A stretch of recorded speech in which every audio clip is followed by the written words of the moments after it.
For 10 years ng aking sasakyan na hindi talaga siya naka-experience ng, ang tawag mo, yung parang deep cleaning sa loob. Ayan, basta yan. Detailing, parang ganun yata. Ngayon, gagawan ko siya ng paraan na ito gagamitin ko. This is the vacuum that I use sa sofa namin. Tapos deep cleaning talaga siya. So this is something interesting na mga klaseng vacuum like this. So yeah, may experience siya na ngayon. After 10 years na hindi talaga siya naka-experience ng sobrang linis niya. Wala lang, interesting lang kasi tingnan mo dumi-dumi niya na. Yun yung mga part na kailangan kong unahin ko muna sa ceiling part.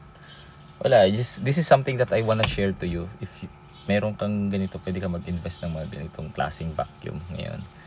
May mga ganito na para mas deep ang cleaning niya. Anyways, share ko lang.